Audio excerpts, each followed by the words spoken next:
वर्तमान समय पाणीपाग विभाग पक्षर मिली लाटेस्ट खबर अनुजाई पुणी फेरुची वर्षा 9 तारीख में लघुचाप संभावना। राज्य में गत किछि दिन हम लगान वर्षा जारी रही। राज्य में एवं बड़ वर्षा संभावना नहीं, काँ भाँ वर्षा हो पारे। गत किछि दिन धरी होइतिबा प्रबल वर्षा किछि समय पाई कमिथिले मध्य पुणी थे वर्षा बढ़िबार संभावना देखा देइछि। अगस्ट 2 तारीख बेलू वर्षा परिमाण सामान्य वृद्धि पाइब। तेबे आसंतु वर्तमान समय पाणीपाग खबर उपर नजर पकाइबा।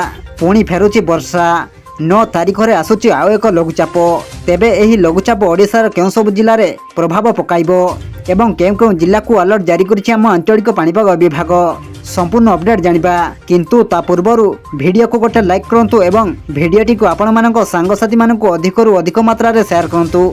जदि आम चैनल रे आपण प्रथम थर वीडियो देखुछन्ते ताहले एबे ही चैनल को सब्सक्राइब करी पाखरे थिबा बेल आइकन को प्रेस करी ऑल नोटिफिकेशन को ऑन कर रखंतु, जहा द्वारा आगो को एमिति पाणीपाग संबंधी लेटेस्ट अपडेट आपण माने सर्वप्रथम आम चैनल माध्यम रे पाई परिबे।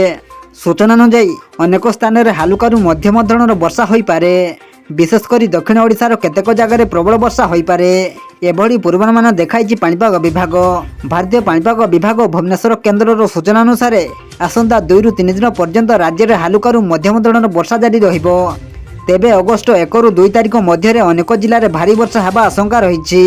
अगस्ट 6 तारीख ରୁ 12 तारीख मध्य उत्तर पश्चिम और पश्चिम केन्द्रीय बंगोपसागर में एक घूर्णिबड़ सृष्टि होगा संभावना अच्छी। यह प्राय 9 तारीख बेलू लघुचाप परिणत हो पारे। आसंता 9 किंबा 10 तारीख बेलू एक लघुचाप सृष्टि हो पारे। आईएमडी आकलन अनुसार छत्तीसगढ़ अनेक स्थान में शुक्रवार अर्थात आज राति वर्षा हो पारे। शनिवार अर्थात आसंता काली वर्षा कमी जीव, किंतु छत्तीसगढ़ आसंता 2 तारीख वर्षा बढ़ी पारे। 3 तारीख सेठारे विस्तारित अंचल में वर्षा हो पारे। तेणु लोक मानकु वज्रपात समय घरे रहिबा और आवश्यक नथिले घरु बाहर को न जिबाकु परामर्श दिया जाइछि। प्रत्येक दिन एमिति पाणीपाग संबंधी लेटेस्ट अपडेट पाइबा पई आम चैनल सहित जोड़ी होई रुहंतु।